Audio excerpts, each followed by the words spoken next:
Buenos días. Continuamos con las actividades del Día de la Animación 2023.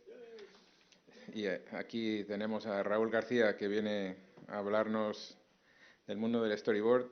Estoy encantado de presentar a Raúl, porque obviamente no solo es un gran profesional, sino que es un gran amigo. Como productor tuve el honor de producir su primera película. Y además, Días de Cine ha hecho un programa especial del centenario de Walt Disney y salimos los dos juntos en el programa, cosa que es muy bonita. Entonces, aquí os dejo con Raúl y vamos a disfrutar.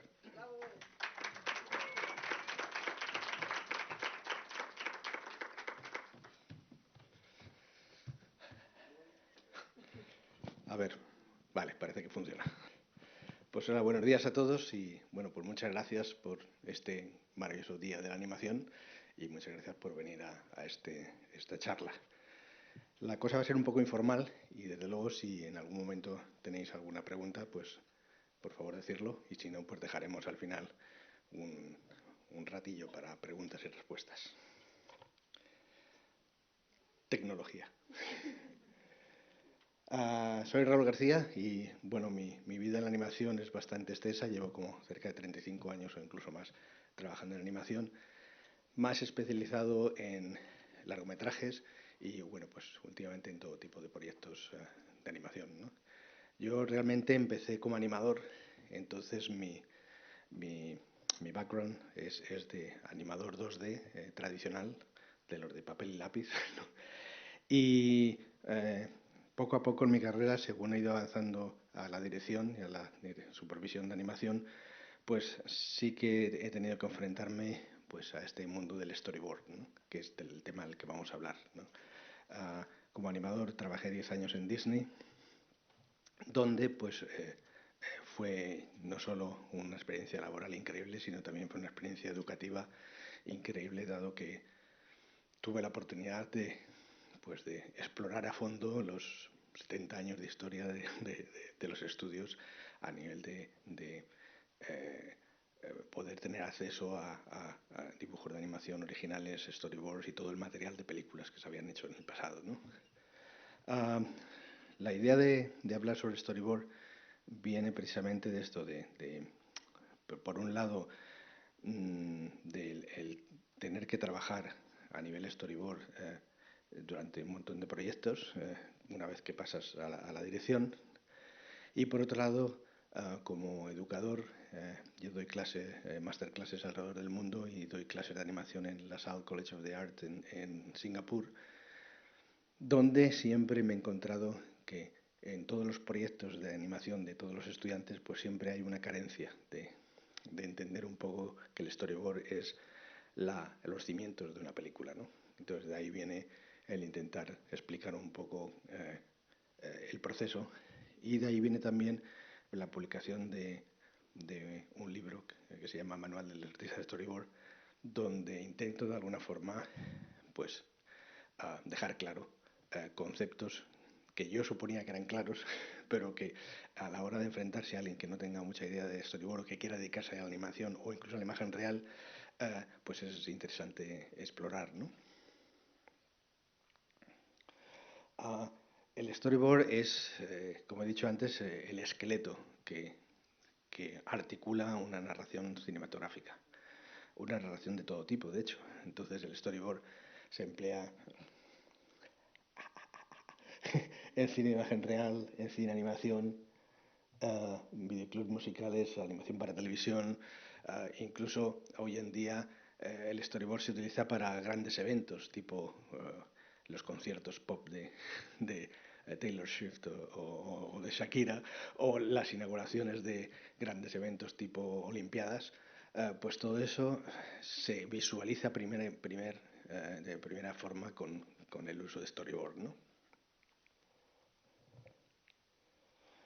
Um, la definición de storyboard es bastante simple. O sea, el storyboard es como una serie de viñetas que desarrollan la narración audiovisual.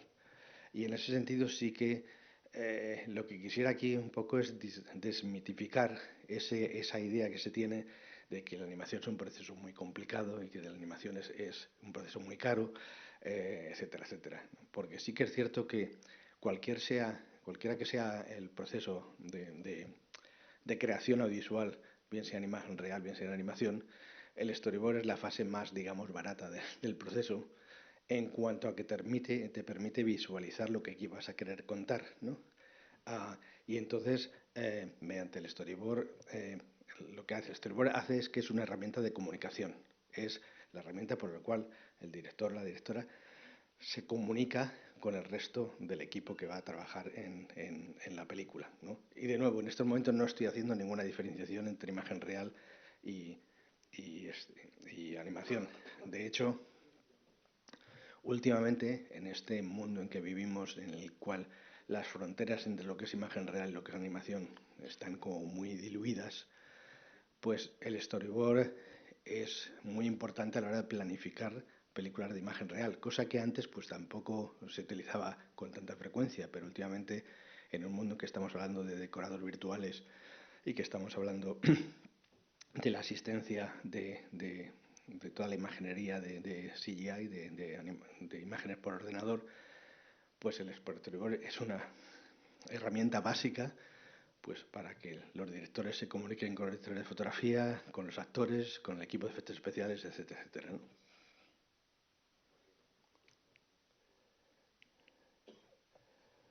Pum, pum, pum, pum, pum. De nuevo, el storyboard es una herramienta, por tanto, que se utiliza para cualquier tipo de narración audiovisual, ¿no? Entonces, sí que hay algunas diferencias entre lo que es el storyboard para imagen real y lo que es el storyboard para animación, ¿no?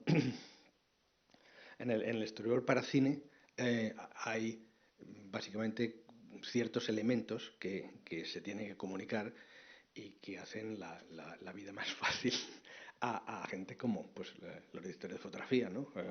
O incluso los actores, ¿no? Entonces, en el storyboard para cine sí que se tiene que tener en cuenta a la preparación de la toma, el ángulo de cámara, el movimiento de cámara, tamaño del personaje y aspectos técnicos y efectos especiales, ¿no?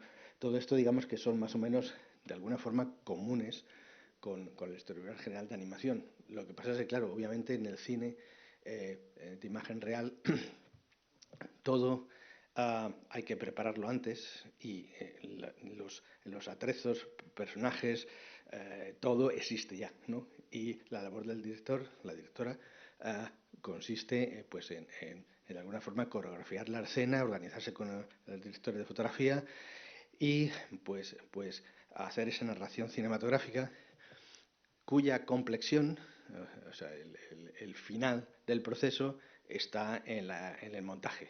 O sea, en las películas de imagen real, básicamente, la estructura de la película y el final, el producto final, va a ser realizado en la sala de montaje con los montadores que van eligiendo los takes de diferentes de tomas, etcétera, etcétera, ¿no? En animación, en cambio, el prototipo final de la película se hace en el proceso de storyboard. O sea, nosotros montamos la película a la vez que vamos haciendo el storyboard y hay una cosa muy importante. Todo lo que existe en una película de animación ha tenido que ser prediseñado antes y prefigurado antes, de forma que nada está ahí por casualidad. Y eso quiere decir que nos hace perfectos candidatos para, de alguna forma, manipular a la audiencia y manipular a la audiencia dirigiendo su atención a donde queremos que miren.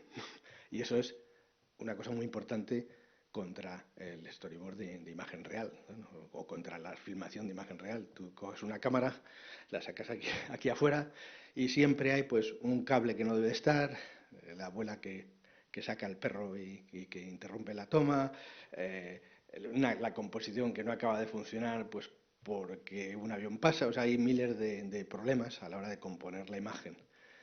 En cambio, en cine de animación podemos componer la imagen de una forma perfecta y sin ningún problema de este tipo, ¿no? Hay una relación muy, muy directa entre storyboard y producción. De nuevo, recordemos, estamos desarrollando un largometraje o una producción audiovisual que es un arte, pero es también industria. Entonces, el presupuesto de la película, digamos que hay que tenerse en cuenta a la hora de hacer un storyboard. Y al revés, el storyboard te permite calcular todos los problemas que pueda haber luego en la realización de la película. El caso más obvio es visualización y preparación de efectos especiales, ¿no?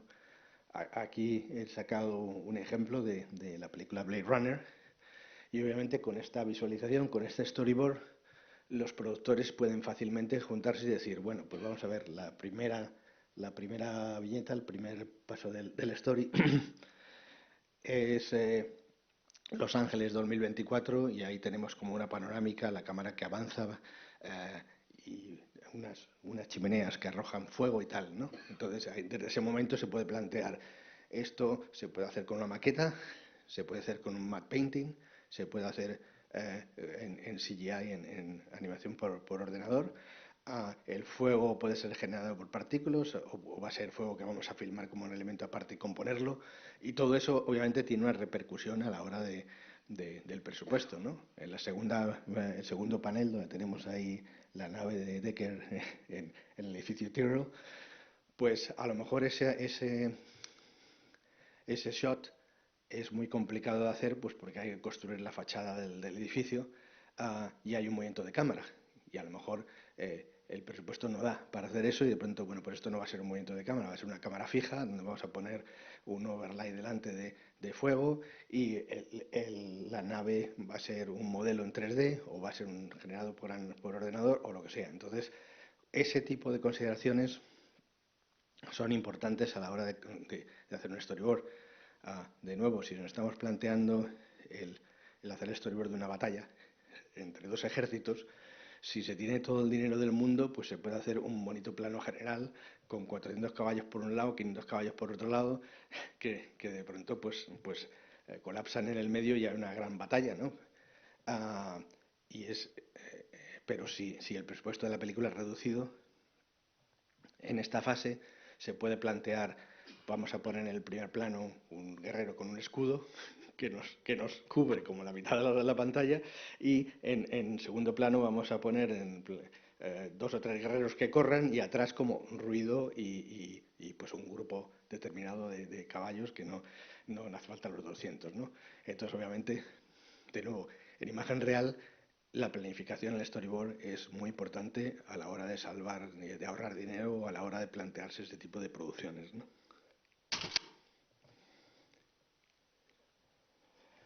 Esto del storyboard no es algo que nos hayamos inventado hoy en día, ¿no? Históricamente, aquí tenéis los storyboards o la planificación de la película de Alexander Nevsky por Eisenstein, Sergei Eisenstein, que estamos hablando de una película de los años 20, 30. Pero vamos, en el caso de Eisenstein era un cineasta que componía las películas que parecían, cada fotograma parecía una pintura, ¿no?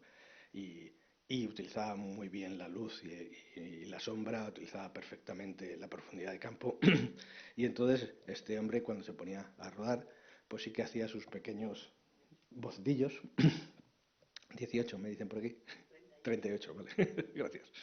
Hacía sus pequeños bocetos para, de alguna forma, comunicarle al director de fotografía: esto es lo que quiero, esto es lo que la composición que vamos a utilizar.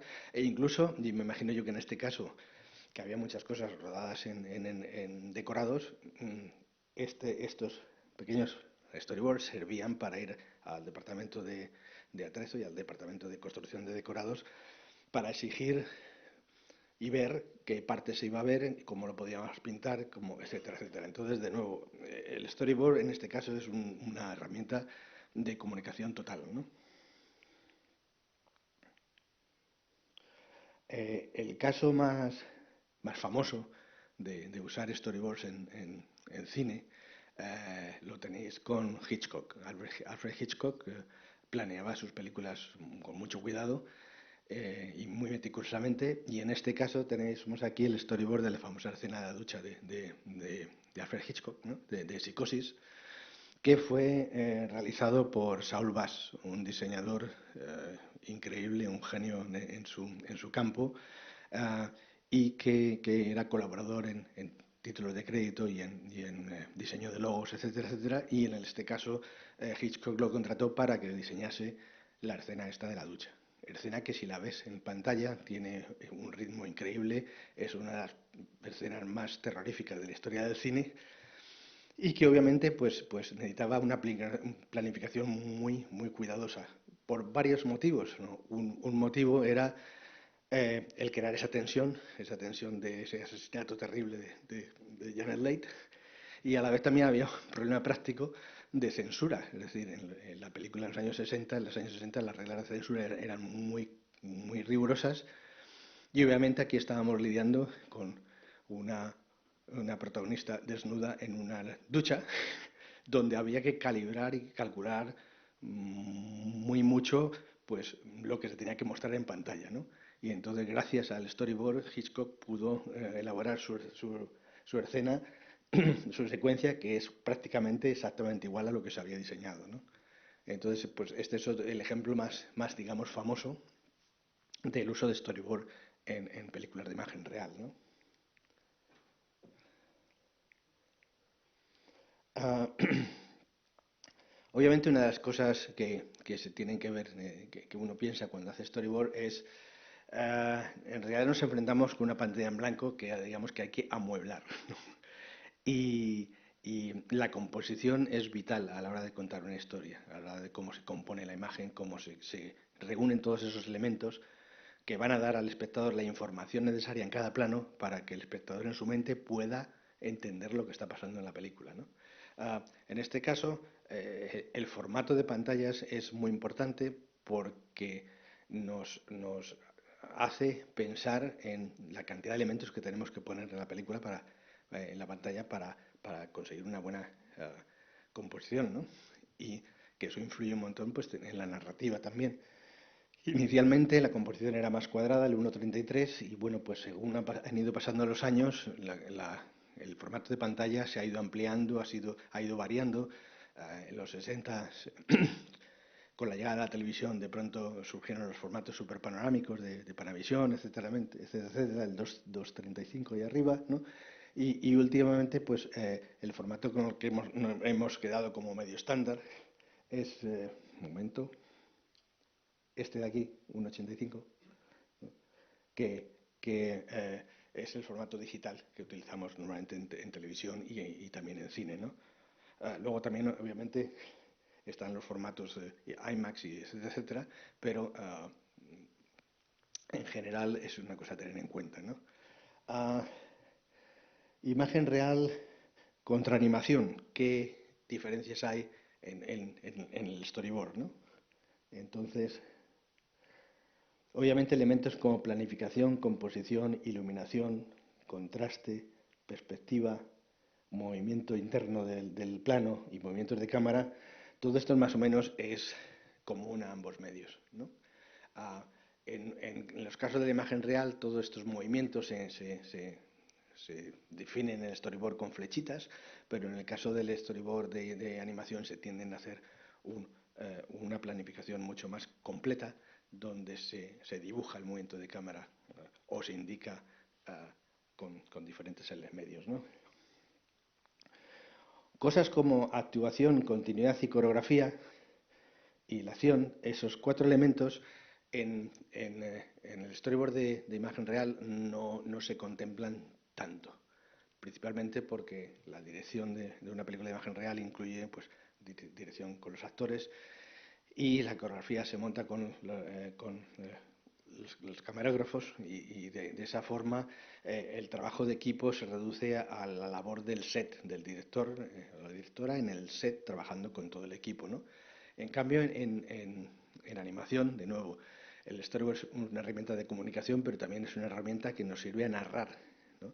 Y a hacer, digamos, la vida más fácil a quien venga detrás del proceso. Acordaros que animación es un trabajo de equipo y pues cada equipo se apoya en el trabajo que se ha hecho anteriormente para poder definir esta narrativa cinematográfica, ¿no? Entonces, tanto la acción, la actuación como la continuidad se define el storyboard, para estar seguros de que todo fluya, de que todo el mundo entienda lo que está pasando en la película. Entonces, de alguna forma, los artistas de storyboard tienen también algo de animadores, pues porque tienden a poner poses de actuación que indiquen lo que está haciendo el personaje, ¿no?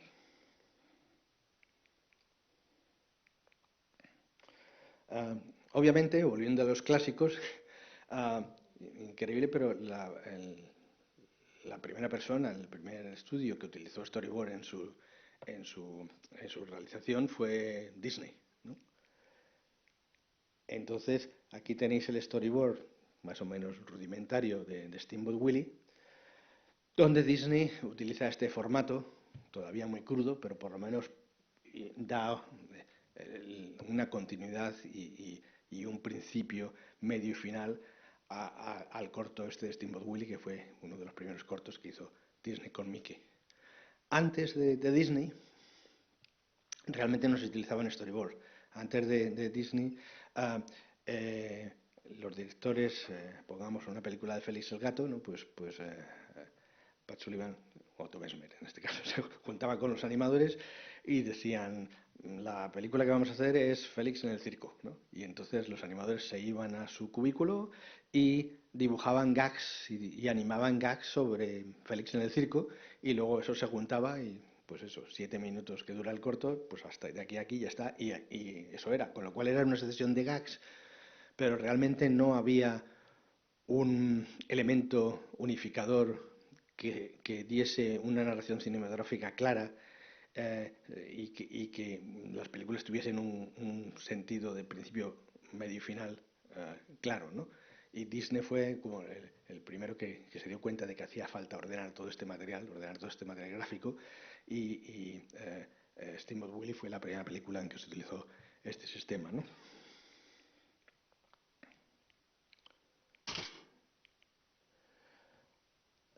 Gente como los estudios Warner, ¿no? Utilizaban el storyboard como escritura de guión. Es decir, aquí cuando veis ahí arriba, dirigido por Fritz Freleng y Story by Ted Pierce, estos dibujitos que veis aquí era el guión. O sea, Ted Pierce, cuando escribía sus guiones de Looney Tunes, de la Warner Brothers, escribía visualmente. Es decir, no había un guión escrito per se, sino que eran todos de este tipo estos son los paneles que él dibujaba para explicar los gags, y luego esto ya iba directamente al layout, iba directamente a todo el proceso, pero vamos, el storyboard era totalmente visual, ¿no? Esto es una cosa que en un momento se perdió en la industria, ¿no? Y que de alguna forma volvió, volvió en la actualidad, primero con John Kricfalusi o Bob Esponja, ¿no? Es el ejemplo más claro, donde se ha vuelto a este sistema en el cual el storyboard está hecho por los, digamos, guionistas, o sea, el guión está hecho por los artistas de storyboard que, basado en una premisa, desarrollan todo el cortometraje, ¿no?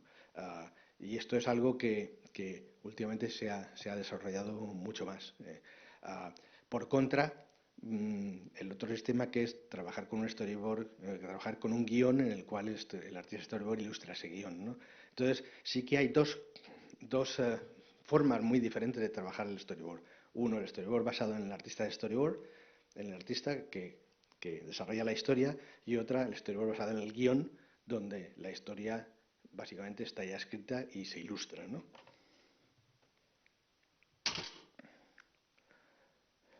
Hay otros artistas que dibujaban ellos mismos los storyboards, y de nuevo esto es una cosa que al principio se hacía en los años 40 y que se perdió un poco, quizá por la estructura del estudio. Esto tenéis aquí un ejemplo con Chuck Jones, que él se dibujaba su propio storyboard, ¿no?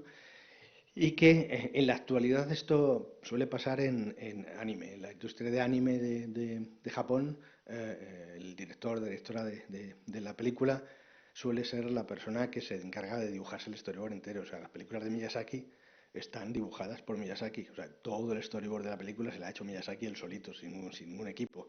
Mientras que en la industria del resto del mundo, el storyboard es un elemento que se fabrica, que se hace aparte en un departamento, que es el departamento de storyboard, donde artistas dan vida o desarrollan este story con el guionista, el director, etcétera, etcétera, ¿no?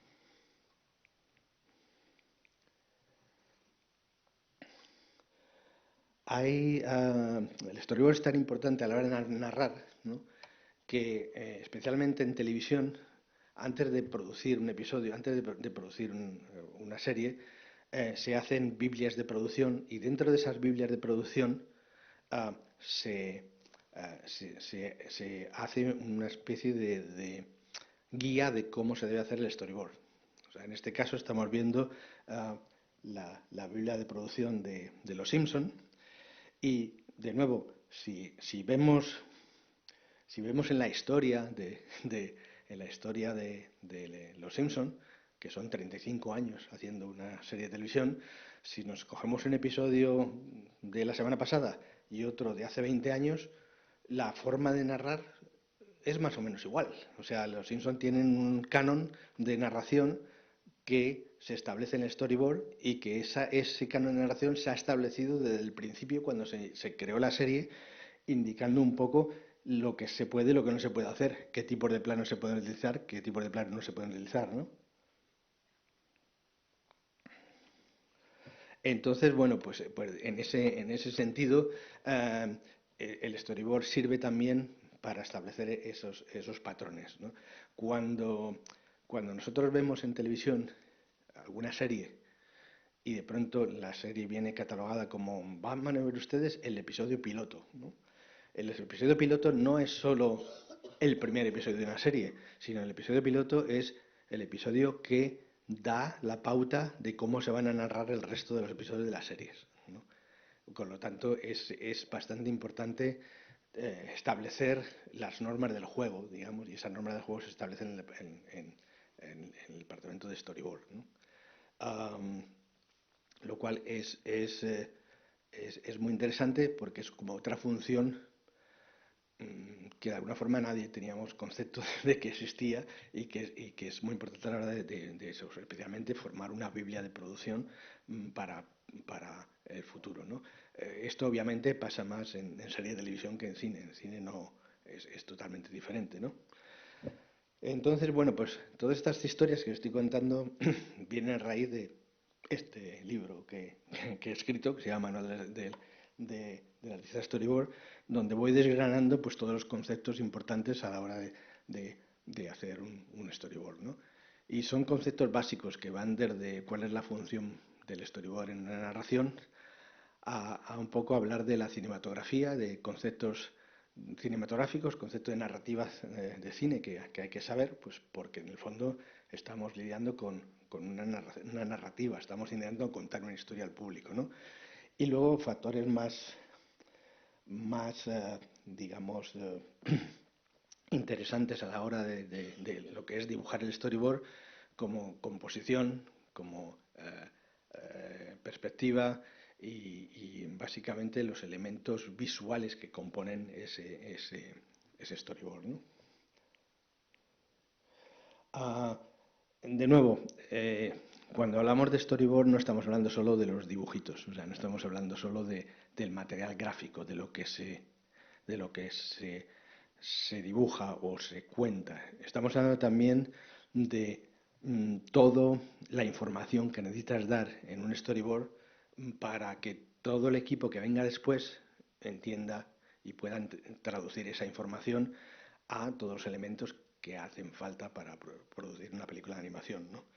Que van obviamente conceptos tan básicos como pues poner el nombre de la producción, poner el número del episodio, el número de páginas, etcétera, etcétera, y luego dentro del panel de storyboard pues indicar el diálogo, indicar la acción, indicar notas si hay algún efecto especial o algo, y luego cosas tan simples como aquí indicar el número de fotogramas que tiene la película, o que tiene el plano, o aquí se indican las sombras o las luces que pueda tener, el concepto de iluminación en el plano, ¿no? De nuevo, estamos hablando en el campo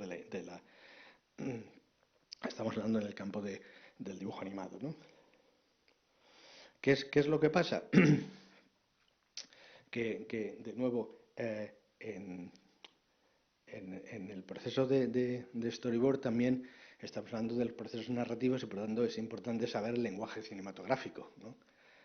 Aquí tenéis un ejemplo de storyboard hecho por Tony Santamaría de una de mis películas de La caída de la casa Usher, donde, bueno, pues exploramos lo que es un plano general, plano medio, plano corto, primer plano, plano detalle, y cada uno de estos planos está explicando al espectador, le está dando una perspectiva diferente, una pieza de información diferente sobre la historia que se quiere contar. O sea, cuando obviamente, cuando narramos cuando hacemos una película, los planos no van así como, y aquí pongo un primer plano y aquí pongo un plano medio. O sea, cada plano tiene un significado y cada plano se elige específicamente para comunicar algo, ¿no? Entonces, este primer plano, este plano general que veis aquí, pues de alguna forma está estableciendo el ambiente en el que se va a desarrollar la historia y la relación que va a haber entre este personaje y este otro personaje. Según nos vamos acercando al personaje, es como nos vamos metiendo en su alma, nos vamos metiendo en su personalidad. De forma que cuando llegamos al plano de detalle, de alguna forma estamos entrando en la mente del personaje, estamos intentando explorar qué siente el personaje, ¿no? Igualmente, siguiendo con esta idea de explorar los diferentes planos, pues movimientos de cámara que en imagen real se explorarían pues con unas flechitas o escribiendo y aquí una panorámica, ¿no? En animación se intenta elaborar lo más posible y se intenta elaborar más bueno, se me ha ido y no puedo echar para atrás. O sea que los movimientos de cámara se intenta narrar lo más fácil posible porque, de nuevo, ese storyboard va a ir luego al departamento de layout, donde se va a explorar qué tipo de elementos se van a utilizar para componer el plano y que funcione esa panorámica, ¿no? Y eso luego se va a llevar al departamento de cámara, donde van a ver cómo se puede hacer técnicamente esos movimientos de cámara. Entonces, de nuevo, es una labor informativa, ¿no? Dentro de conceptos que se estaban hablando a la hora de hacer un storyboard, pues obviamente estamos hablando también de narrativa pura y dura cinematográfica. En este caso, la famosa regla de los 180 grados es importante, pues de nuevo, porque lo que importa es dar claridad a lo que se está explicando, ¿no? Y en todo momento el espectador nunca tiene que sentirse perdido en la narración cinematográfica. ¿Cuál película de Michael Bay? para que sepan lo que está pasando y dónde está pasando. Entonces, en este caso es la típica historia de que cuando dos personajes establecen una relación y hablan entre ellos, se establece una línea imaginaria entre un personaje y otro y la cámara siempre tiene que estar a un lado de esa línea imaginaria y no al contrario. Cuando la cámara pasa al lado contrario, existe ahí un desplazamiento extraño que rompe esa continuidad. En ese caso está claro, pues aquí está este personaje y la cámara A, B y C son como digamos las cámaras buenas para contar una buena narración y la cámara D que se salta ese eje, pues de pronto no funciona. Entonces si ves aquí de B a D, de pronto parece que los personajes han cambiado de posición.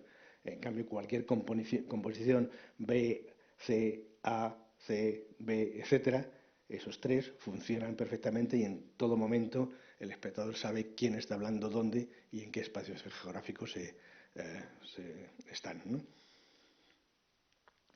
Lo mismo ocurre a la hora de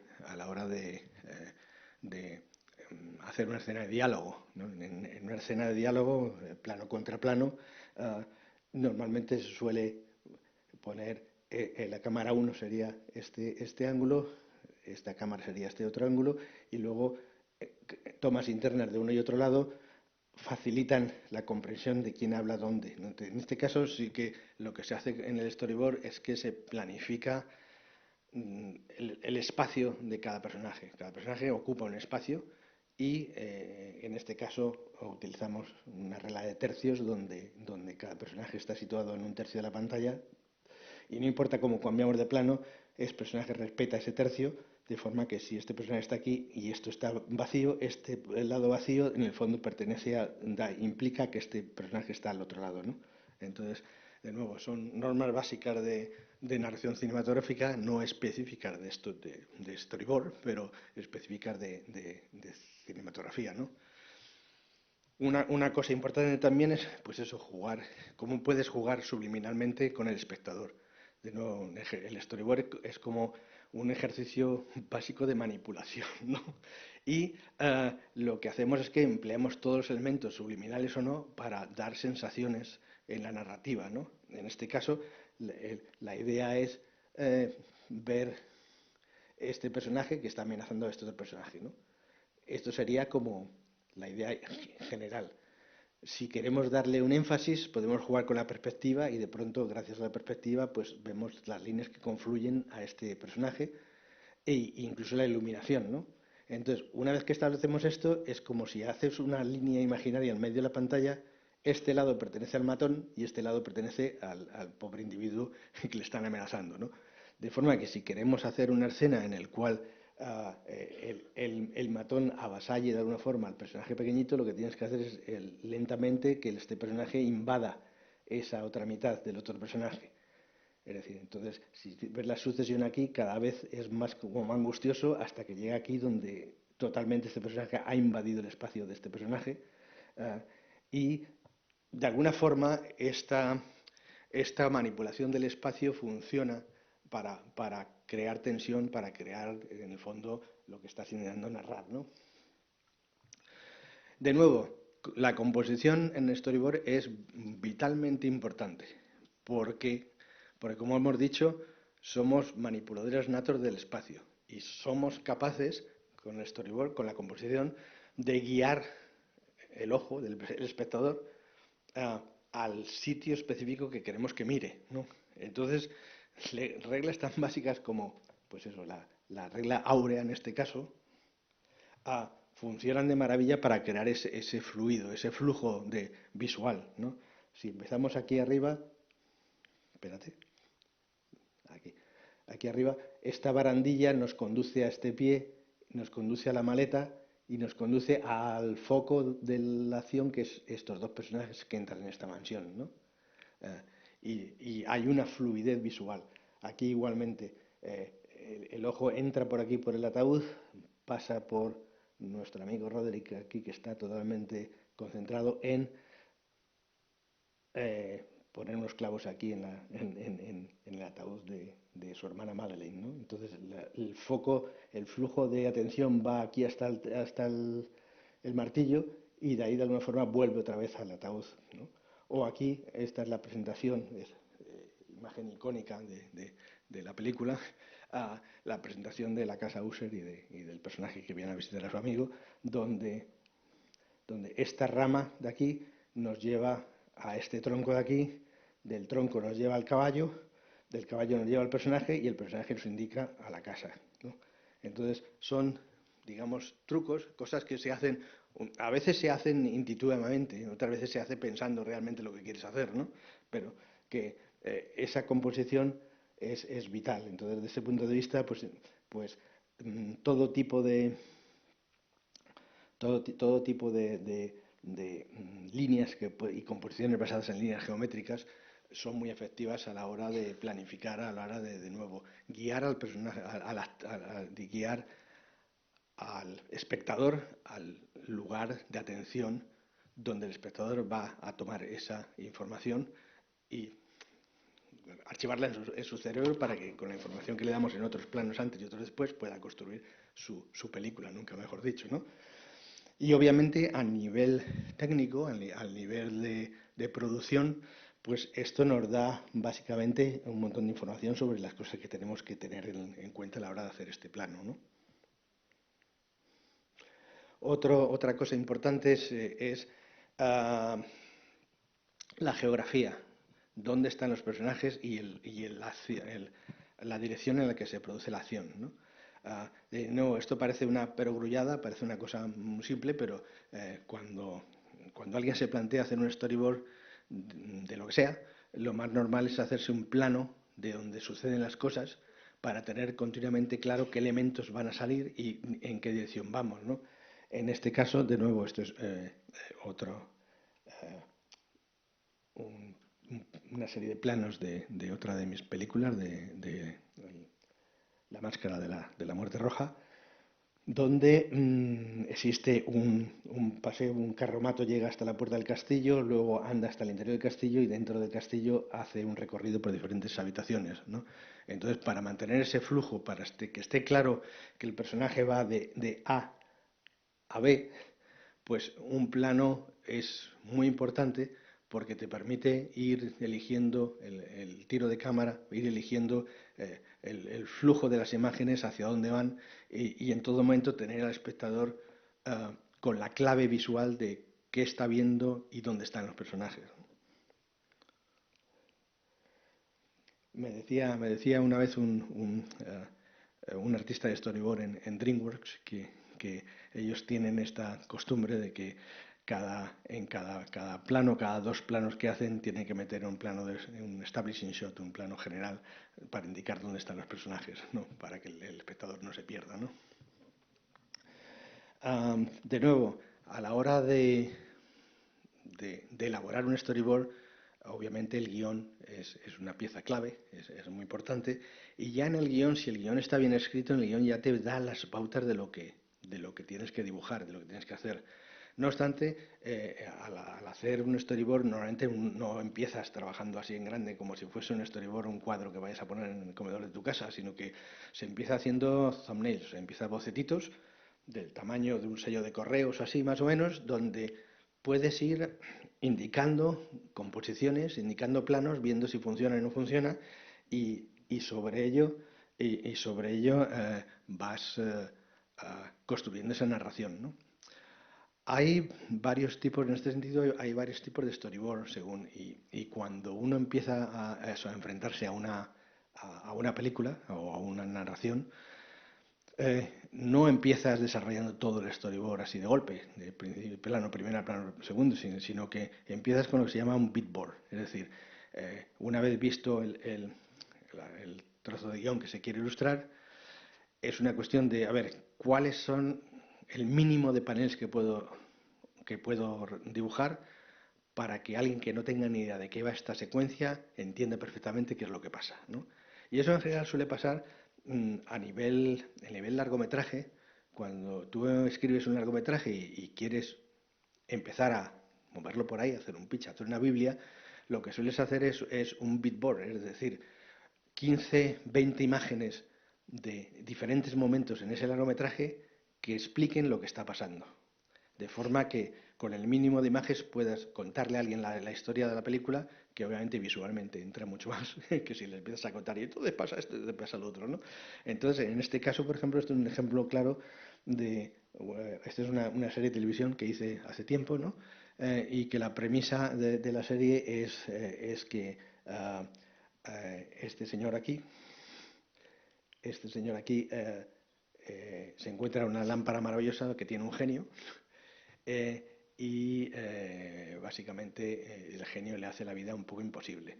En la secuencia que estamos mostrando aquí, él y su mujer están de terapia, donde ella se queja de que su marido le cuenta que tiene un genio y ella no se lo cree, y en un momento dado se va la mujer y el terapista entra en cuadro, y básicamente le pregunta, oye, ¿es verdad eso que usted tiene un genio y tal? Y luego el genio aparece. Entonces, simplemente el beatboard de esa secuencia serían estos tres paneles donde se explica exactamente la acción, ¿no? Una vez que tienes el beatboard, empiezas a desarrollar un poco la acción con el guión. Entonces, en este caso, pues ya la acción, esto sería el storyboard de producción, donde nos da los suficientes elementos para entender las cosas que pasan. O sea, él se queja de que ella no le comprende, ella se queja de que su marido está medio loco, ella se tiene que se tiene que ausentar momentáneamente porque los niños están haciendo ahipicias, y cuando se va ella viene el terapista y le pregunta, oiga, que si es cierto esto, y entonces pum, de pronto aparece el genio, ¿no? Y entonces esto sería, digamos, lo que sería el storyboard de producción, lo que de pronto el director, directora lo lee, lo ve y dice, vale, vamos a producción con ello, ¿no? Y el siguiente paso sería hacer la animática, es decir, hasta ahora hemos estado hablando de storyboard como algo plano, una sucesión de dibujos, ¿no? Pero para producción lo que es necesario es juntar esa sucesión de dibujos, darle a cada panel un tiempo y mezclarlo con la grabación de sonido, con las voces, ¿no? Y de esa mezcla el storyboard que, digamos, se narra en el espacio y el sonido que se narra en el tiempo, aparece la animática. Y cuando pasas de storyboard a animática, por lo general sueles tener que añadir más paneles al storyboard, porque esta animática va a dar la pauta al departamento de animación, al departamento de layout, etcétera, etcétera, de cómo se tiene que construir la historia, ¿no? Y entonces, en este caso, cuando ese storyboard pasa a animática, pues de pronto añaden muchos más paneles para indicar la de cosas que pasan, ¿no? Incluso cosas, pues, como que cuando aparece el genio haya un puff de humo por aquí, indicar por dónde sale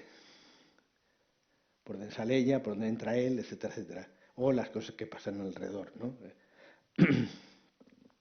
Esto suele ser muy, muy, muy común en storyboard para televisión. De hecho, cuando estuve trabajando en Los Simpsons, viendo las animáticas de Los Simpsons, resulta que en ellas aparecía un panel de storyboard cada 8 fotogramas.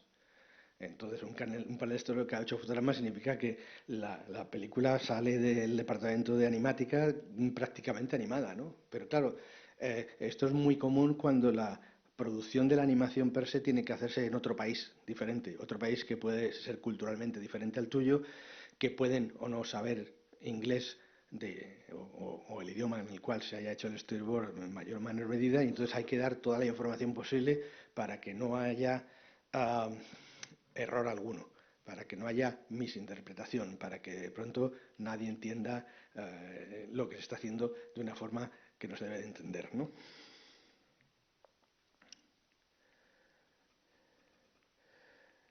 Vamos a ver. De nuevo, yendo rápidamente con esto, en el fondo, en la industria al final hay dos tipos de storyboard. El storyboard basado en la historia y el storyboard basado en el guión. Uno y otro son muy diferentes. Disney de toda la vida, hasta los 80 por lo menos, utilizaba el storyboard basado en la historia. Es decir, la historia per se que se iba a narrar se construía con los artistas de storyboard.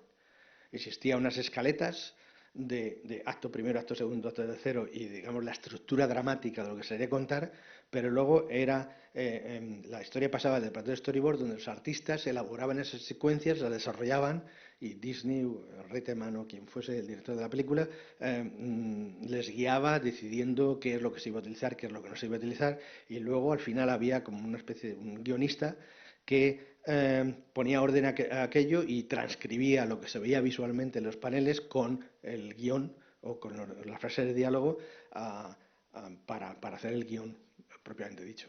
Esto yo creo que funcionó en Disney hasta La Bella y la Bestia, ¿no?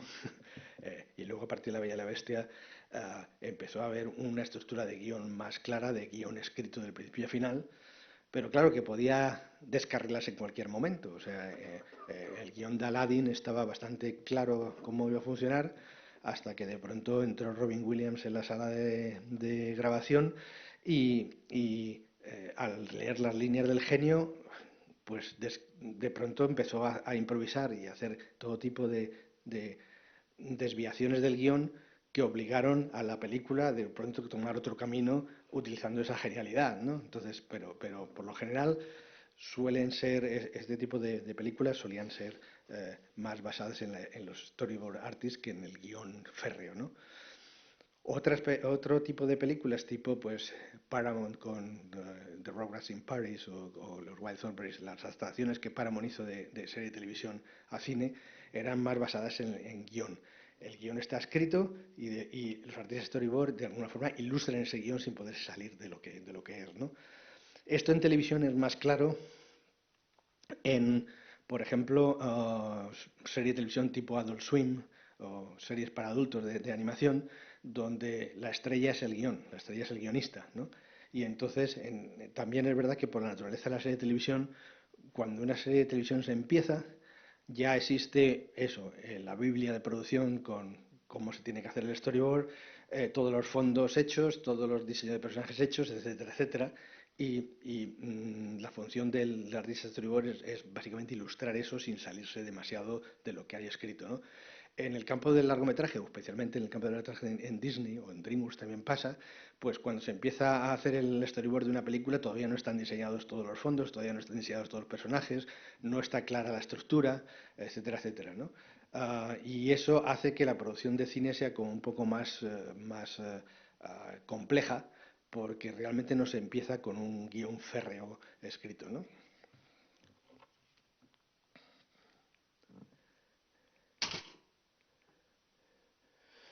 Luego obviamente dentro de pom, pom, pom, pom, pom, pom, pom, pom, pom.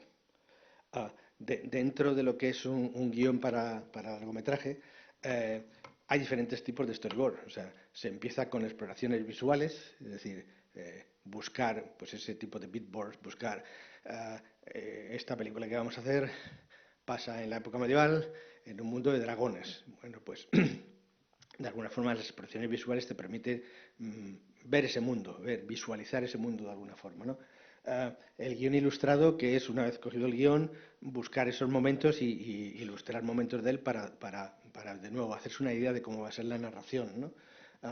Storyboard de presentación es un storyboard básicamente comercial, es un storyboard que sirve para vender.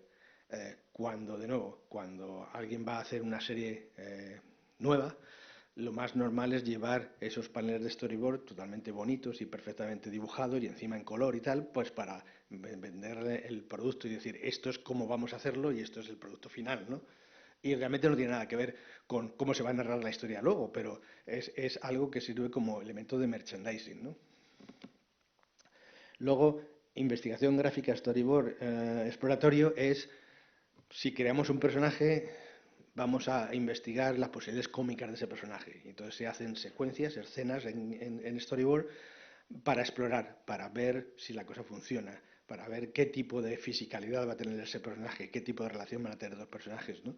No necesariamente va a aparecer en la película al final, pero sirve como entrenamiento para ir construyendo esa personalidad, ¿no? Y obviamente el storyboard final, que es el storyboard que se utiliza para producción, y del cual va a salir la información suficiente pues para que los artistas de fondo hagan sus fondos, para que los artistas de layout de personajes hagan su layout de personajes, etcétera, etcétera, ¿no? Y luego el storyboard para animática, que es lo que decía antes, cuando el storyboard se junta con los diálogos y se hace una producción fluida de ambos. Hay una cosa que está pasando últimamente, que es que, dada la tecnología de hoy en día, en programas tipo Storyboard Pro, etcétera, etcétera, hoy en día el artista de Storyboard puede asignar a la cantidad de fotogramas que un panel va a estar en pantalla. Y entonces, de alguna forma, se ha eliminado un paso ahí, que era antes había un equipo específico que se llama Timer, que se dedicaban a calcular cuánto duraba un plano y aplicar esa duración a cada uno de los paneles de storyboard. Ahora, dentro de la descripción del trabajo de qué es un artista de storyboard, parece que va incluido que lo haga el artista de storyboard, ¿no? Y yo diría que quisiera abrir ahora un poco la sala a preguntas que tengáis sobre ¿Alguien tiene alguna el pregunta? proceso. ¿Alguna No pregunta? me creo que no haya ninguna pregunta. Animaros un poquito.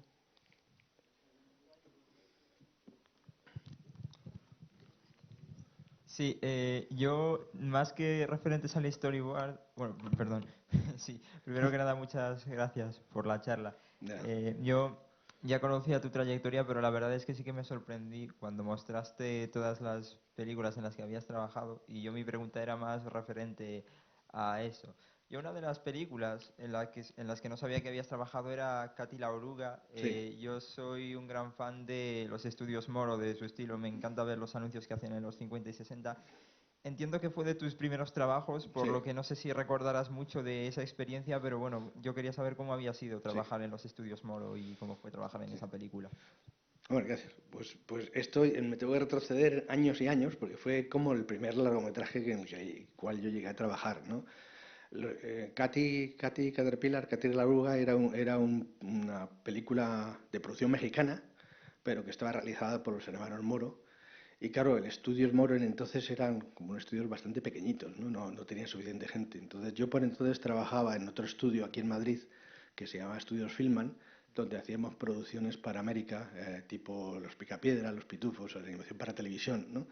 Y entonces en La Oruga Katy nos pasaron básicamente 20 minutos de película, unas cuantas secuencias para que animásemos allí en el estudio, ¿no? Entonces la relación no era directa trabajando en los estudios Moro, sino era trabajando para estudios Moro en esta película. Y para mí la verdad es que fue muy interesante porque, primero, obviamente soy un fan de José Luis Moro y me encanta esa fluidez que tenía, esa facilidad increíble de dibujo. Y, y trabajar en Katy Caterpillar era un poco pues entrar dentro del espíritu de lo que es trabajar con Moro y esa fluidez que la animación para televisión que hacíamos no tenía. O sea, de pronto era como intentando hacer algo más clásico, más animación Disney, con esos bonitos diseños, que el trabajo de Hanna-Barbera, que era cabecita abajo y un brazo para acá y un brazo para allá, ¿no? Entonces sí que fue muy interesante, porque fue mi primera animaciones reales que hice para un largometraje, ¿no? Y luego también sé que fuiste codirector en El Lince Perdido. Sí, No sé si puedes decir también un poco de esa experiencia, cómo fue. pues fue el principio digamos, el primer intento de volver a España, de aquí después de trabajar por ahí. Candor por entonces era un estudio pequeño que se dedicaba a hacer como diferentes documentales y exploraciones para juicios y reproducciones de operaciones médicas y cosas de estas, con Manuel Sicilia, que era muy entusiasta y que quería hacer narrativa, quería hacer una película de animación, ¿no? Entonces nos juntamos los dos y decidimos que ese era el momento para intentar hacer un largometraje de animación. Y de alguna forma el Lince Perdido sale como de un grupo de factores externos que se juntan para hacer algo, ¿no? Y, parte de ello, Rocío Ayuso, nuestra productora leal, tuvo la buena fortuna de ponerse en contacto con Antonio Banderas, que cuando vio lo que estábamos haciendo dijo, me apunto, y se convirtió en socio del estudio, y aquí nos sirvió como para ir haciendo pues ese gran estudio que todos queríamos, a trabajar en un proyecto que al final salió como bastante divertido y bastante interesante, que bueno, ganó el Goya, lo cual está muy bien, pero la experiencia fue todo muy improvisado. O sea, es que realmente no teníamos los medios, ni teníamos la gente, ni teníamos nada, pero lo que sí que teníamos eran unas ganas enormes de hacer una película. Y de ahí vino todo, ¿no? Bueno, pues muchas gracias Vale, por a ti. hacerlo.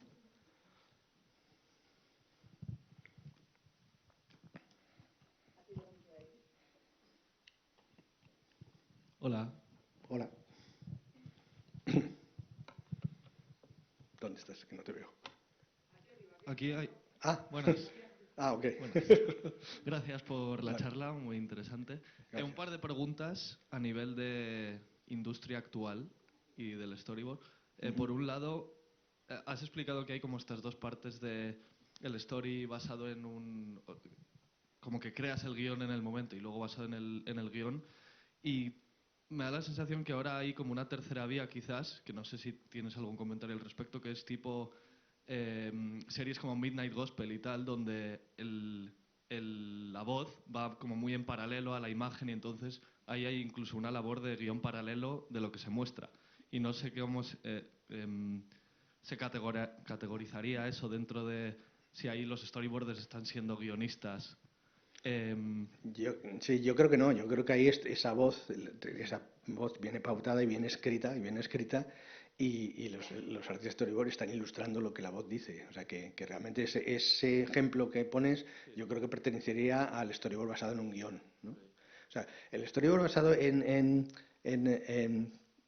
situaciones, pues eso, antes he puesto el ejemplo típico de Bob Esponja. Bob Esponja es el ejemplo perfecto de ese tipo de situaciones, o los nuevos Looney Tunes que están haciendo también siguen un poco esa idea general de lo que va a pasar, y los artistas storyboard solo de que construyen la narración visual, ¿no? Con gags y cosas que se inventan, que luego pasan por el tamiz de dirección para organizar el flujo de ideas y construirlo de forma cinematográfica en algo que tenga un principio, un medio y un final, ¿no? Vale. Y luego la otra iba más en cuestión así como laboral de industria. Personalmente yo siento que ahora está mucho todo como muy trabajos de autónomo, freelance, y no sé si igual desde tu experiencia sí que ha habido más como trabajo de storyboard específico dentro de estudios y cómo ahora se podría como aspirar a eso, porque igual ahora hay mucho trabajo pues en Publi, Sí. en cosas más pequeñas y igual no en producciones tan grandes, y cómo se podría dirigir uno a eso. Sí. Bueno, el caso es que la pandemia ha cambiado todo, ¿no? O sea, desde que tuvimos la pandemia y de pronto todo el mundo trabajaba o podía trabajar en casa, pues los estudios han visto que la fórmula ha funcionado. Y de hecho, de nuevo, durante la pandemia, en Hollywood, los únicos que andaban trabajando, que trabajaban en producción cinematográfica, eran todos los animadores. Toda la industria de la animación seguía trabajando, mientras que la industria de imagen real estaba ahí en cuarentena en su casa, ¿no? Y entonces la mayoría de los estudios se ha dado cuenta de que trabajar en remoto desde tu casa les ofrece un montón de facilidades. O sea, aquí no hay santos, y no hay ONGs de animación. Esto es negocio puro y duro. Entonces, de pronto, que un estudio tenga que tener a un equipo de storyboard en su casa, en el estudio, con lo que ello conlleva, contra el que cada uno trabaje en su casa, pues de momento eso quiere decir que los estudios ahora tienen acceso a gente que trabaja en remoto en cualquier país del mundo, con lo cual no tienen que preocuparse ni de visas de trabajo ni de ese tipo de historias, ¿no? Y para continuar, ahora mismo, tecnológicamente hablando, hay tantas herramientas que te permiten trabajar remoto y que permiten a un director, una directora, el revisar, el apuntar, el hacer notas sobre tus paneles, etcétera, etcétera, que en estos momentos yo creo que el 80% del trabajo que se hace de storyboard en la industria está hecho externo, ¿no? De hecho, DreamWorks ahora está aceptando cada vez más que la gente trabaje en su casa en vez de trabajar dentro del estudio. Disney todavía sigue trabajando Disney sigue trabajando en el estudio con sus artistas de storyboard, pero todo Disney Televisión está de nuevo disperso en la nube en diferentes vendors, se llama, diferentes estudios que van haciendo el trabajo, ¿no?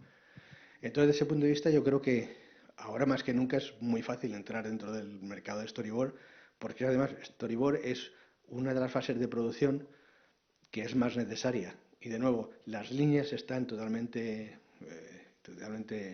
diluidas. La imagen real ahora utiliza incluso más storyboard que la animación.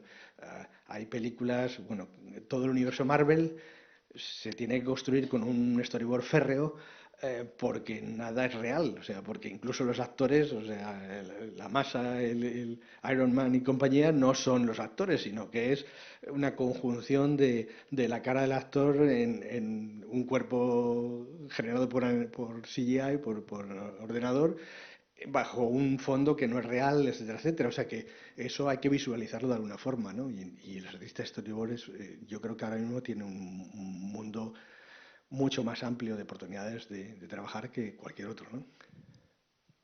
Hay una pregunta por ahí abajo, ¿verdad? Hola, Hola. gracias por la charla, primero de todo. Y me gustaría preguntar, porque has mencionado que ahora se espera de ti que hagas también los animatics como storyboard artist. También, tú que llevas tantos años trabajando, ¿cómo has visto lo que se espera de ti en este trabajo cuál ha sido el mayor cambio y si ha habido un cambio en la calidad o el detalle de lo que se espera ahora mismo de un storyboard artist profesional. Sí. Yo creo que sí ha cambiado.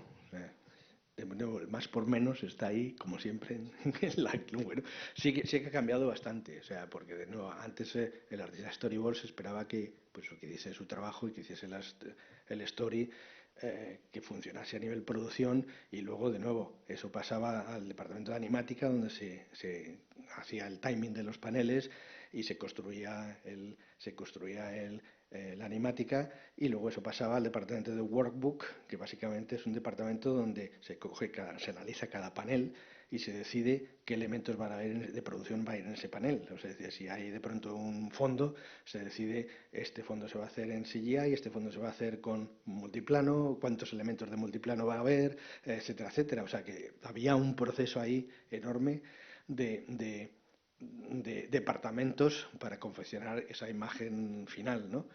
Ahora, eso, del artista de storyboard se espera primero pues que haga el storyboard con el sonido y que haga el timing de los paneles e incluso que añada efectos de animación. En el proceso de storyboard animática, pues se animan los paneles, se añade un poco de movimiento pues en After Effects, Premiere o lo que sea, para que se haga una idea más clara de lo que se quiere hacer, con lo cual la labor del storyboard artist ya no es solo el hacer sus panelitos y contar una historia perfectamente, sino que también es un poco hacer de director técnico, intentando mostrar al equipo que viene detrás cómo se puede hacer.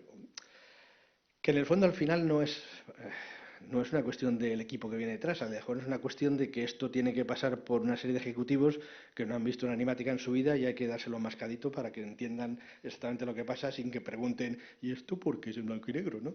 O sea, que hay un montón de necesidades, según qué producto, según en qué obra audiovisual estés trabajando, tienes un montón de necesidades. Y de nuevo, como estás hablando de un producto, primero de comunicación, pero también es de venta y también está toda la estructura de producción y del estudio, que cuanto más grande es el estudio, la pirámide es más grande y hay más gente a la cual tienes que responder y hay más gente a la cual da una opinión, tenga o no una opinión. Entonces es todo una serie de factores, de alguna forma, agravantes a tu bienestar mental de yo hago el storyboard lo mejor que puedo y lo mejor que sé, y esto contribuye al resto de la producción, sin considerar, sí, pero es que solo hay 2 semanas para hacer el trabajo que tendrías que hacer en 8, sí, pero es que hay una presentación mañana a los ejecutivos de Netflix o de quien sea para decidir si van a hacer una segunda temporada o no. O sea, en estos momentos todas esas decisiones de producción de un sitio o de otro influyen en los que realmente hacemos el trabajo audiovisual, ¿no? Desde storyboard hasta animación, hasta dirección, todo, ¿no? Gracias. Son como medio malas noticias, pero el mundo es así. Necesarias noticias. Hola, buenas. ¿Dónde? Ah, vale. Hola. Hola. Gracias por la charla. Bueno, decir que me ha dado aún más ganas de orientarme hacia este mundillo.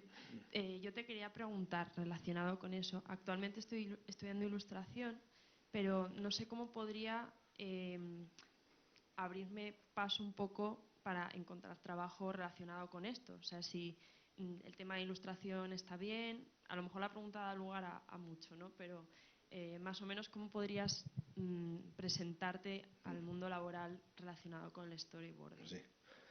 Obviamente, si estás haciendo ilustración, quiere decir que tus ilustraciones contarán algún tipo de historia. Es decir, cuando alguien hace ilustración, pues lo que haces es visualizar un momento en el tiempo donde pasan algo, ¿no? Y tus ilustraciones son básicamente una viñeta de storyboard hecha bonita, en color o como tu estilo y tal, pero obviamente la base la tienes ahí, que estás contando historias, pero no con una serie de imágenes, sino con una sola, ¿no? Lo cual por ahí vamos bien, ¿no? Sí. Entonces, sí que es cierto que en el storyboard, el mundo para pasar al mundo del storyboard, ese tipo de habilidad de poder contar en un panel una historia es muy importante, ¿no? Yo siempre digo que la gente que quiere dedicarse a storyboard se tiene que apuntar inmediatamente a esto del internet de Inktober, donde en un mes te dan una palabra por cada día y tienes que hacer una ilustración que tenga que ver con esa palabra, porque eso es perfectamente lo que es hacer un storyboard, es sintetizar una imagen que cuente una historia en un panel, ¿no? Si te refieres a lo que hay que hacer para entrar dentro del mundo, pues obviamente un portfolio es importante, un portfolio Vale. que muestre tu habilidad para poder contar una historia, que muestre tu habilidad para poder contar secuencialmente una acción, ¿no? Y por lo general, un portafolio para ser artista de storyboard suele traer como 4 elementos bastante importantes, ¿no? Un elemento es presentar una escena de acción de una persecución. Vale. Bien sea 2 coches, un tío en un caballo y otro en bicicleta, un patinete y una pisonadora, o sea, lo que se te ocurra, pero que muestre ese ritmo alocado de una persecución, ángulos interesantes, concepción espacial de lo que se quiere contar, perspectiva, etcétera, etcétera, ¿no? Eso sería una... que tampoco estoy hablando que hagas 26 páginas, sino con 2, 3 páginas de cada cosa es suficiente, ¿no? Ujú. Otro segundo ejemplo de storyboard sería hacer un storyboard de un diálogo. 3 personas sentadas en un café, hablando, donde se vea, pues eso, que manejas bien la regla de 180, donde se vea que manejas bien la transferencia de atención de un personaje a un segundo, de un segundo al tercero, planos contra planos, planos de reacción, etcétera. Algo que no pase nada, simplemente sea un diálogo, ¿no? Vale. Luego, el tercer ejemplo de storyboard sería pantomima. Es decir, narrar sin diálogo, narrar solo visualmente una situación, un gag. O alguien que entra en una habitación y se encuentra una caja en el suelo y tiene que hacer algo con esa caja. ¿Qué es lo que hace? ¿La levanta, no la levanta, la abre, no la abre? Cualquier cosa vale, pero visualmente, que se vea perfectamente que sabes elegir poses que cuenten la historia, que las poses tengan una buena silueta, que las poses tengan buena línea de acción y que sobre todo cuente la historia, ¿no? Y luego el cuarto ejemplo sería una escena de acción cotidiana de alguna forma. O sea, no se trata de pelear de kung fu o cosas de esas, sino, no sé, el personaje que va a- al, al Starbucks de la esquina a comprar un café y le pasan cosas, ¿no? O cualquier cosa cotidiana que te permita mostrar que sabes contar situaciones normales con ángulos normales y con cierta fluidez, ¿no? Y yo creo que con esos 4 ejemplos sería perfecto. De nuevo, lo que decía yo de la persecución, pues ahora mismo que he mencionado, podría ser una lucha, podría ser cualquier cosa. O sea, algo, de nuevo, superación exagerada. Otro ejemplo es eso, pantomima, otro ejemplo diálogo y otro ejemplo acción normal. Y si quieres ya rizar el rizo, yo añadiría ahí un quinto ejemplo de storyboard que, que sería el de, ¿cómo llamarlo? Cámara loca. O sea, sería un ejemplo tipo superacción anime, donde la cámara empieza en un primer plano, da la vuelta, o sea, ese tipo de acciones totalmente con una cámara en movimiento, con un personaje en movimiento, que te permita mostrar pues tu solidez en el dibujo, de poder mostrar el personaje en diferentes formas, Ángulos, ¿no? en diferentes ángulos, etcétera, ¿no? Especialmente si te dedicas a animación para televisión para televisión con estilo medio realista, ese tipo de plano se hace ahora en todos los lados, ¿no? Yo lo llamo la cámara de Dios, porque es una cámara que vuela por todos los lados, que no sabe ni dónde viene ni dónde va, pero que da un dinamismo a la escena que se quiere contar increíble, ¿no? Y que es un poco más como medio de anime o de euroanime o america anime, o sea, un poco más híbrido de narración tradicional clásica y narración japonesa, ¿no? Vale, muy bien. ¿Vale? Una última cosa. Me Sí. imagino que para completar, o sea, la formación estaría bien una formación básica, por lo menos en narración cinematográfica o algo parecido, ¿no? Ujú. O sea, además de la ilustración.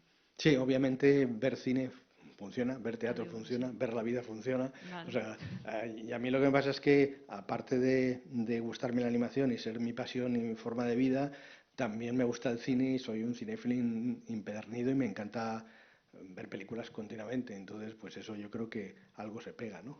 Vale. Muchas gracias. Gracias. Yo comentarte, Raúl, que tenemos por aquí arriba otra pregunta, tenemos por ahí otra pregunta.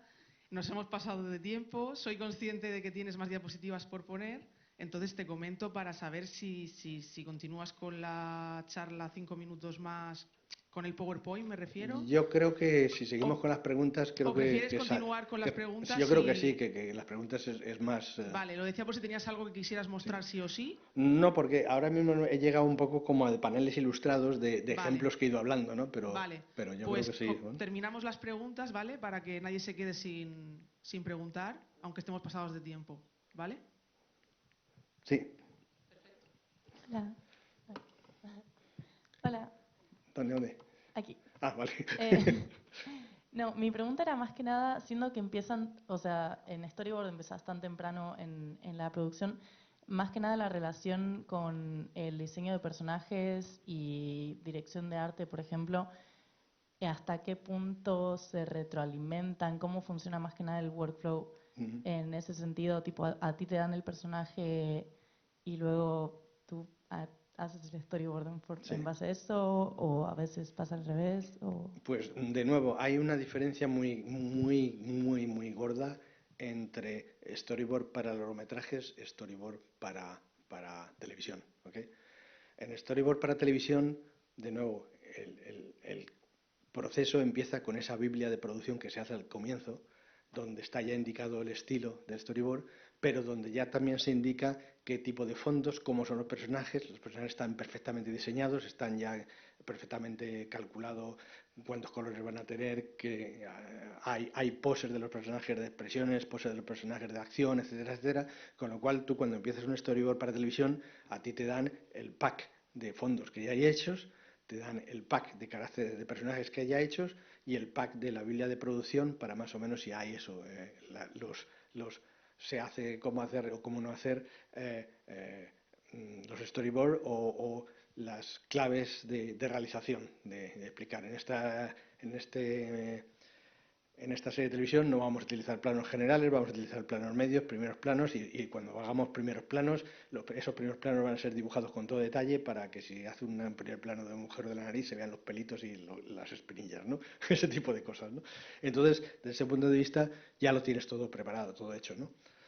En el caso del largometraje, el storyboard se suele empezar desde muy temprano en la producción, cuando no está todavía todo totalmente definido. Ten en cuenta que en un largometraje hay una fase de preproducción o de research, o llámala como lo quieras, donde se van buscando referencias y se va intentando buscar qué tipo de desarrollo visual se va a hacer. O sea, los artistas de VisDev, de desarrollo visual, son los artistas que antes de que se empiece una producción empiezan a lanzar ideas y a lanzar ideas de personajes, de fondos, de estilos, de arte, de colores, y todo eso se va construyendo ahí pues como en definir cuál va a ser ese universo, ese mundo que se va a contar en el campo del largometraje.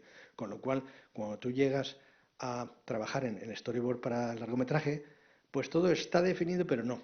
Es decir, tú cuando ves los storyboards de Disney de cualquier película, tienes esa idea mental de que debe ser algo que va a la galería de arte directamente y no, o sea, son storyboards hechos deprisa y corriendo donde los personajes no están todavía definidos o se van definiendo a la vez, de forma que sí que existe esa retroalimentación de cuando un personaje está ya aprobado por los directores, va de nuevo al departamento de storyboard para que afinen un poco en que el personaje se parezca, etcétera, etcétera, y a veces hay cosas que pasan al contrario. Tú como artista de storyboard diseñas una secuencia y esa secuencia dicta cuál va a ser el fondo y cómo se va a diseñar el fondo, ¿no?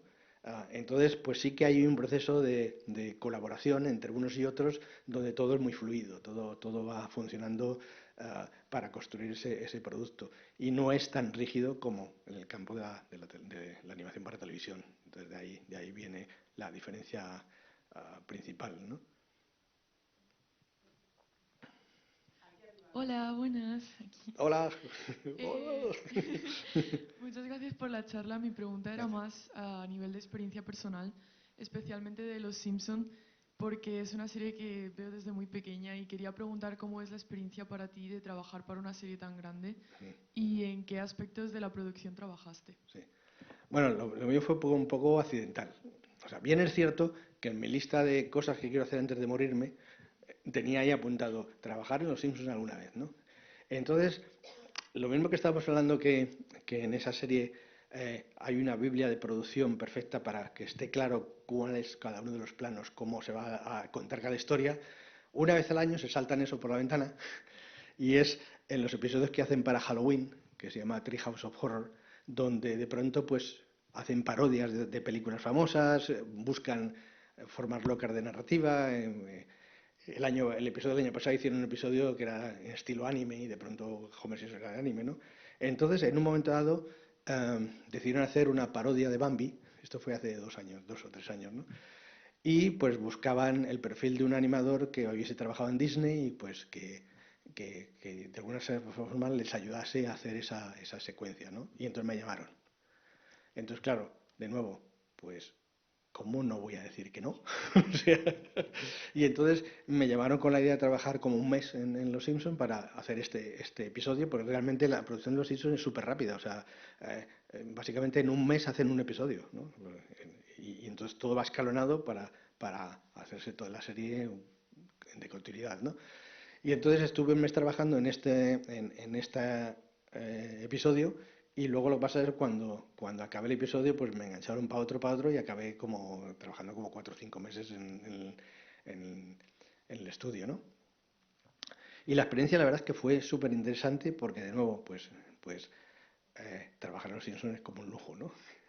Lo que pasa es que luego uno descubre que no es tan fácil, o sea, que realmente parece, bueno, esto es serie de televisión, Los Simpsons, de televisión animada. No, no, que va, o sea, tras 35 años el estudio está tan sumamente bien engrasado y está tan sumamente bien todo cualificado y codificado que una pestaña hecha de 1 milímetro más de lo que tiene que ser de March y te tiran la escena abajo porque no se parece, ¿no? O sea, que fue bastante duro, bastante complicado, pero por otro lado, joder, que eran Los Simpsons. Entonces estaba muy bien, pero dentro de eso sí que me di cuenta que, que realmente a estas alturas es eso, es una máquina. O sea, es una máquina totalmente perfecta y engrasada, donde todo el mundo sabe exactamente qué es lo que tiene que hacer, donde hay gente que lleva toda una vida, o sea, hay gente que empezó en el episodio 1 y que sigue 35 años más tarde, ¿no? Y que se saben los personajes de pe a pa. Entonces, era interesante, precisamente eso lo que te decía, que a mí cuando me llegaba, yo estaba de animador, o sea, animando simplemente, ¿no? Realmente mi trabajo era de character layout, pero de nuevo, como en la animática te daban un cuadro de storyboard por cada 8 fotogramas o más o menos, pues realmente el character layout es como key animator, como animador clave, porque cuando eso pasa a Corea, que es donde se anima, yo creo que los animadores de Corea solo tienen que calcarse mis layouts y intercalar 1 o 2 dibujos que haya entre cada cosa, ¿no? Entonces sí que fue muy interesante a ese nivel. Y de pronto pues que son Los Simpsons, que molan cantidad y este tipo de cosas, ¿no? Pero luego en retrospectiva está muy bien, en mi caso, que soy un poco culo inquieto, está muy bien como trabajar 4 o 5 meses en ello, pero yo me preguntaba, ¿hubiese durado yo 35 años haciendo lo mismo, los mismos personajes todo el rato? Y no lo tengo nada claro, ¿no? Pero por otro lado, el lujo de haber trabajado con ese equipo de gente fue maravilloso. Una de las cosas que me pareció que fue un poco shock es que, claro, estamos trabajando con la tecnología moderna, con Toon Boom, con ShockGrid, o sea, con todos estos elementos que tenemos ahora maravillosos para poder trabajar donde queramos, ¿no? Y de pronto es una cosa que creo que nos está pasando a todos, que uno aprende un programa más o menos a manejarse bien y de pronto, pues yo sabía cómo manejar Toon Boom, pero cuando llego a Los Simpsons resulta que el Toon Boom que utilizan ellos es un Toon Boom tan tuneado para las exigencias de su producción que era como enfrentarte a un software totalmente nuevo. Y eso yo creo que es algo que sucede continuamente. O sea, la gente que está estudiando en universidades y en escuelas de animación, que de pronto les enseñan, yo que sé, Maya, Luego, cuando vas a las trincheras a trabajar en una producción donde se usa malla, ese programa está tan adaptado a las necesidades del estudio que tienes como que volver a aprender de nuevo el programa, ¿no? Y entonces como muy, muy extraño, ¿no? Pero en resumen, la experiencia fue fantástica, ¿no? Pues muchísimas gracias, Raúl. De verdad, un fuerte aplauso para la leyenda que es Raúl García. Gracias a todos. El año que viene vamos a tener que traerte a que nos hables 3 horas y media, porque podríamos estar escuchándote hasta la semana que viene, Sí. sin ninguna duda. No sé si tienes algún problema, que ahora vamos a hacer una pequeña pausa, de que la gente, pues las personas que están aquí puedan acercarse a preguntarte cualquier cosa, ¿vale? Perfecto. Sí, claro, mejor fuera, porque vamos a hacer, bueno, nos despedimos del stream, ¿vale? Porque la siguiente conferencia, que va a ser a la 1, vamos a hacer una pausa, va a ser a la 1, que es de Inke Ferman, que nos va a hablar de cómo podemos ser el cambio, cómo podemos causar impacto en el mundo de la animación, ¿vale?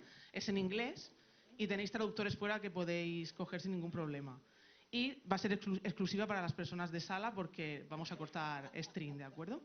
Y a Raúl pues lo tenéis aquí para preguntarle cualquier cosa. Gracias.